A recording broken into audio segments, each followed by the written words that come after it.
de Jacques, chapitre 3.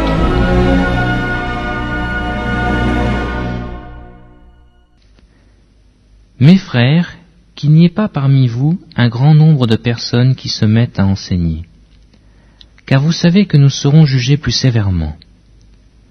Nous bronchons tous de plusieurs manières, mais si quelqu'un ne bronche point en parole, c'est un homme parfait, capable de tenir tout son corps en bride. Si nous mettons le mors dans la bouche des chevaux pour qu'ils nous obéissent, nous dirigeons aussi leur corps tout entier. Voici, même les navires qui sont si grands et que poussent des vents impétueux sont dirigés par un très petit gouvernail au gré du pilote. De même, la langue est un petit membre et elle se vante de grandes choses. Voici, comme un petit feu peut embraser une grande forêt, la langue aussi est un feu. C'est le monde de l'iniquité. La langue est placée parmi nos membres, souillant tout le corps et enflammant le cours de la vie, étant elle-même enflammée par la géhenne. Toutes les espèces de bêtes et d'oiseaux, de reptiles et d'animaux marins sont domptés et ont été domptés par la nature humaine. Mais la langue, aucun homme ne peut la dompter. C'est un mal qu'on ne peut réprimer. Elle est pleine d'un venin mortel.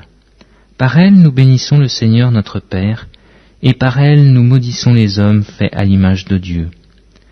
De la même bouche sortent la bénédiction et la malédiction. Il ne faut pas, mes frères, qu'il en soit ainsi.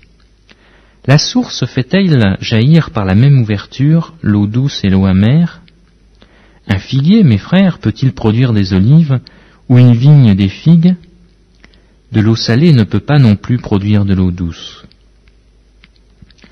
Lequel d'entre vous est sage et intelligent?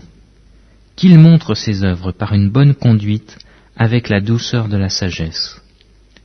Mais si vous avez dans votre cœur un zèle amer et un esprit de dispute, ne vous glorifiez pas et ne mentez pas contre la vérité. Cette sagesse n'est point celle qui vient d'en haut, mais elle est terrestre, charnelle, diabolique.